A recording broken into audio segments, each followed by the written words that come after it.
And new numbers on the big slowdown to the housing market this morning. The National Association of Realtors reports that existing home sales nationwide fell for a sixth month in a row.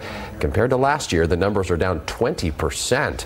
Rising interest rates in this market are like pouring a bucket of ice on a raging fire. But the very thing that's cooling down the market could actually be keeping home ownership out of reach for some people. House hunters are being sidelined by sky-high prices, up 11% from a year ago.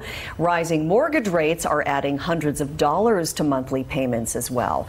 Joining us live to talk about this latest report is Adriano Tori, founder and CEO of RexMont Real Estate in Bellevue. Good morning to you.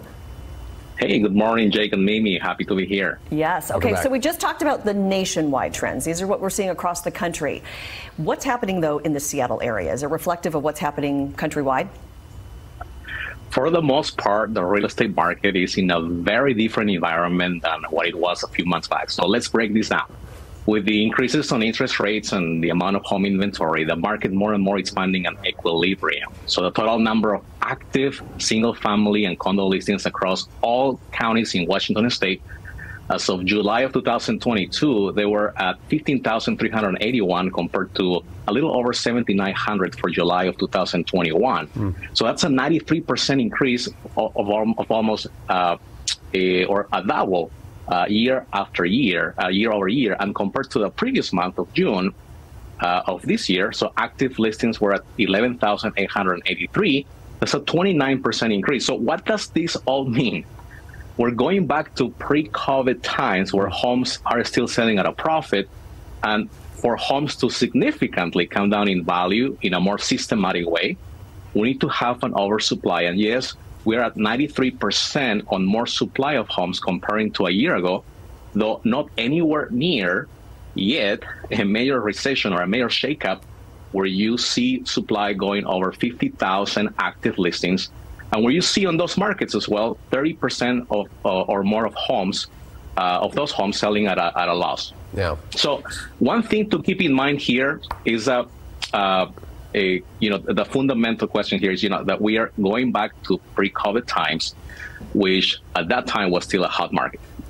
And mortgage rates obviously having an impact too. So according to the National Association of Realtors, typically first-time home buyers make up 40% of the sales. These are people getting into a home for the first time, young couples. In July, though, looking at the numbers, that number just 29%. So clearly a drop in first-time home buyers. What advice this morning do you have for those folks that may be trying to get into the market for the first time? It's just been so frustrating. It's been so far. And the big question everyone is asking is, so what's going to happen next? Right. So the market will remain very active, though not as active as last summer. We had a total of 107,000 homes sold last year. And this year, we're trending what is normally 90,000.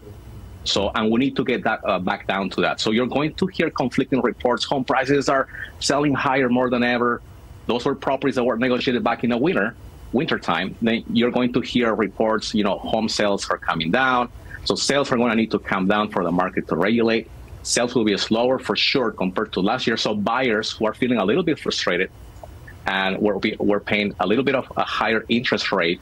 Though the silver lining here is that as a buyer, we don't have to pay $100,000, $200,000, $400,000 over asking price, and we don't have to waive all contingencies. So as a home buyer, we have more power over our home purchase. So the balloon is not bursting. The air is coming out slowly. That's the best way, I think, to describe it, right? Yeah. And not having to compete with so many other offers coming in as well. Brutal. All right. Thank you so much for joining us this morning talking about the housing market, which is some good news. I like the silver lining in that. Adriano Tori with CEO of RexMont Real Estate in Bellevue. We'll see you next time. Appreciate the help. My pleasure.